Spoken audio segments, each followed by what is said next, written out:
Hi guys, welcome back to my channel. Today I wanted to talk to you a little bit about a typical day in the life of a registered nurse in the UK. I'll go for a typical day. Now this can change from trust to trust, or it can change depending on speciality. I would say that the role is quite similar, but there will be obviously differences according to this speciality. So you start off by taking handover in the morning. This is the crucial point. This is what I say to everyone, is the crucial point about being a nurse, because you get a handover of the patient from the previous shift. For example, let's go with the day shift. So you're taking over handover from the night shift. You want to know how they've been overnight. You want to know any important plans from the doctors. You want to know whether they're on antibiotics, what's their food and fluid intake, can they even eat, can they drink, all sorts of questions like that. You need to be on it, and especially their new score, their National Early Warning Score.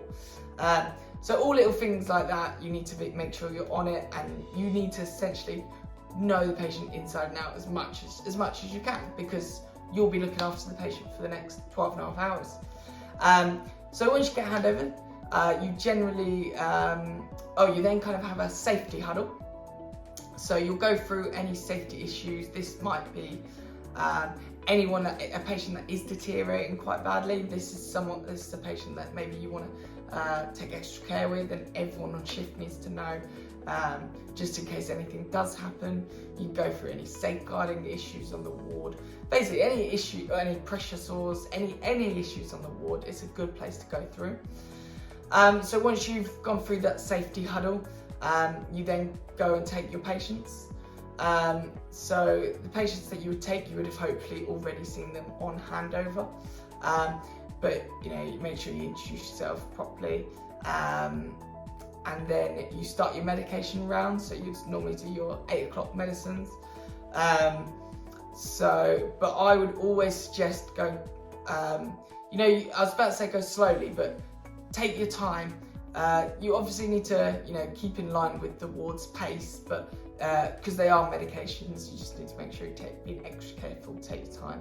Stuff like the blood pressure medications, like amlodipine, ensuring that you are making sure you check the blood pressure before you give it. I know it sounds simple, but I have seen a few issues where that hasn't happened, and you could give someone a tablet and it might affect them in the wrong way. You do your medications, and then generally you will have a nursing assistant, which would have helped kind of start some of the washes already. But any washes that haven't been started once you finish your medication round, it would be nice to help out the nursing assistant with the washes. So once your patients are all washed, they've all had their medicines, you then, meanwhile, while you're washing the patients, the nurse in charge is normally doing a board round. That will be going. They would have heard handover from every single patient on shift, so they will then be relaying to the doctors, physiotherapy team, what's happened overnight, or if you're on Monday, they'll be relaying what's happened over the weekend, and then the whole MDT team would be deciding a plan of what to do next and what the next steps are. So after that, you would normally, because the observations would have been done by the night staff quite early in the morning, this would then put you in line with doing the next set of observations at around 10, 11 a.m. because the obs would have been done 6, 7. But obviously in the UK, it depends on the National Early Warning Score. It will normally give you a time when the next set should be done. And usually on patients that are quite, obviously they're not well because they're in hospital, but as well as they can be, normally it will kind of recommend you do them kind of 4 hourly. But if you get a deteriorating patient, it will recommend you do them more frequently. Anyway, going back to that, sorry I went a little bit tangent there. Going back to the daily life or daily routine. You then go across, do your observations for each patient, making sure they're all well, escalating any issues that are occurring. Anyone that, say someone's pulse is, 120, 130, which obviously is a bit worrying, ensure you're escalating that appropriately. And then after this, you'll be coming up to lunchtime, so you'll be helping feeding patients, helping handing out dinners, and then once that's done, I call this stuff like the in-between stuff. So it will be making sure your patients are being en route to being discharged if they're fit enough, so chasing up any discharges that are happening, escalating and deteriorating patients, trying to do some of your notes, getting them all done. So that's kind of the time where, you know, there's all sorts of things. Then around 2 o'clock, there's normally another medication round. Or before that, there's some lunch, 12 o'clock meds as well, but generally it's 2 o'clock, you go around your next lot of medications. Some will be IV antibiotics, so making sure I would normally do them after the oral medication round, so it gives you time to prepare them and concentrate on them. So after your 2 o'clock medications, it will normally be around the time to do another set of observations on your patients.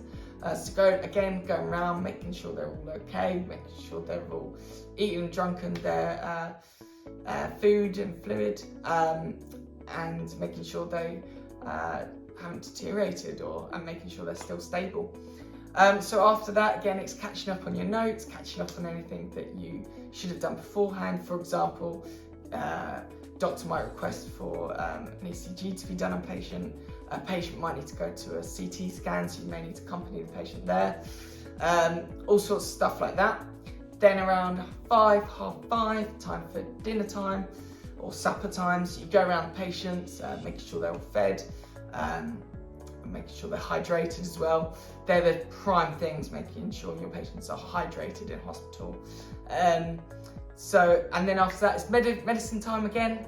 So going around each patient, making sure they're getting their appropriate meds. Again, taking your time with this, as you don't want to make any mistakes. And then once that's all done, making sure you're finishing your notes.